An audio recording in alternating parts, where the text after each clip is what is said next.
Okay, so let's now proceed to deferred annuity.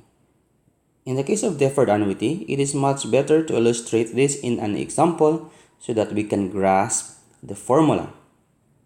Suppose we have this problem: a man acquires a loan of 500,000. He will amortize his loan by 10 annual payments, but will commence 5 years after the loan was acquired.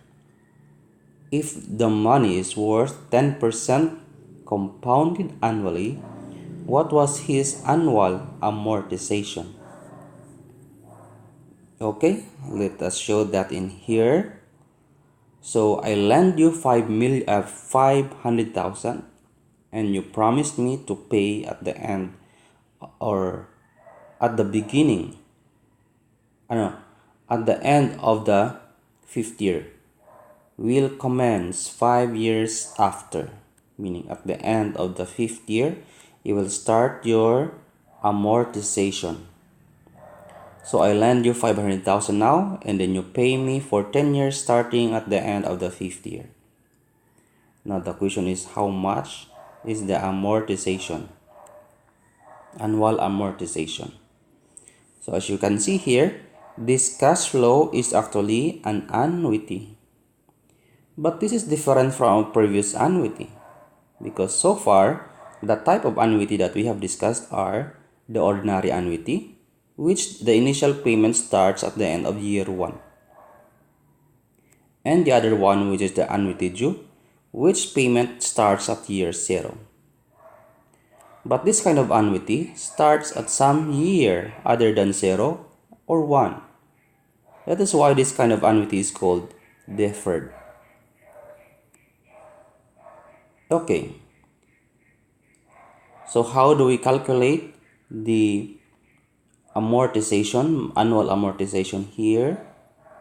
Only if we know the value of all of your amortization relative to the end of year 4, then we can calculate the value of your A. How do you do that? Okay, let's illustrate. Let us calculate the equivalent of all of this cash flow on year 4. Okay. Now, I will erase all of this amortization. So let's say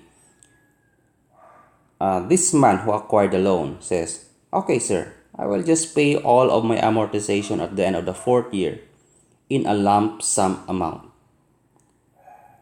So this man changes his decision by saying that he will just pay a lump sum amount at the end of the 4th year instead of paying 10 periodic payments for 10 years. So instead of that annuity, he will just pay this amount. How much is this amount? Of course, the present worth of all of this annuity from this point up to that point, using our formula for the present worth, is equal to this formula: the annual payment times this factor, where our n here should be equal to the number of payments, 10. Take note that this formula is the formula for the ordinary annuity. For ordinary annuity, we simply transfer all of the annuity to the present worth of all of that annuity. The present worth of all of these annuities here, from 14 up to 5, is located on the end of year 4. Okay? And should not be placed on 5. Okay, but here, as you can observe, this is not actually the present worth of the annuity, because when we say present worth, it should be located on year 0, but this is located on year 4, at the end of year 4. Therefore, we say that this amount is not a present worth, but instead an equivalent lump sum of all of the annuity from year 5 up to year 40. We replace your P here now by L to signify that this is a lump sum equivalent. So since we have now an equivalent lump sum at the end of the 4th year, then we can have an equivalent of the present value of this cash flow using this relationship formula. If we have a lump sum future value F, then we can determine the value P using this formula. f divided by 1 plus I raised to 4. But since our f here is simply the lump sum that we have, which is L.